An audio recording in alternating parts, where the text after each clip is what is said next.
I'm Laura and I'm the founder of Windy Ridge Canine, and it is Monday afternoon, probably around 4:30. The dogs are out to go to the bathroom and hang out for a little bit, and I wanted to talk to you guys a little bit about the heat in Texas.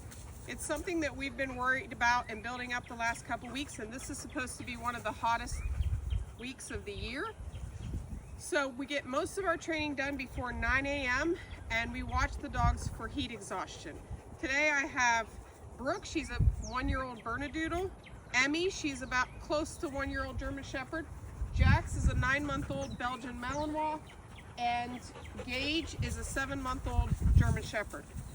None of these guys are overheated right now. They'll only be out here for a little bit, but notice we're doing more low energy, walking around, giving them treats, no play. We don't do a lot of playtime, and we monitor the dogs closely, stay in the shade. Most people are aware of things like hot cars, lots of exercise during the heat, but still emergency rooms are full every year with dogs with heat exhaustion, heat stroke, depending on how serious it can be very deadly. But some of the things that we don't think about is every dog has their own heat tolerance. So older dogs, dogs that are a little bit overweight, underlying health conditions, dogs like French Bulldogs and Pugs are definitely more susceptible to heat exhaustion, even with just, sometimes even at night, if they're playing with other dogs, they don't pay attention.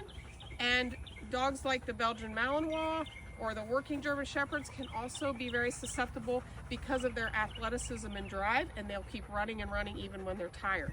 So it's very important to know your own dog and to look for the symptoms of them being hot. These guys are getting hot now. This is the end of our time in the afternoon outside. So you can see they're panting hard, but nobody is upset or restless.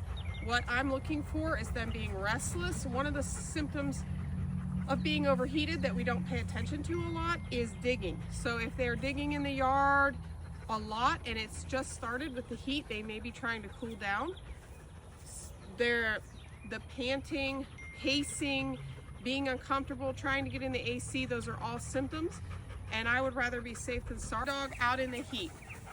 If you have a service dog or you just want to go to town and it's above 90, what are things you can do to keep your dog safe so you don't end up in the ER or worse? One thing people use now is cooling vests. Cooling vests are great, but once they're dry, they also can trap heat, so you have to be careful of that.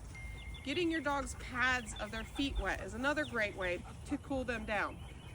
Using the hose and spraying them down on their belly and their face. The only problem with getting them wet is unless you have good airflow, such as a breeze, AC, or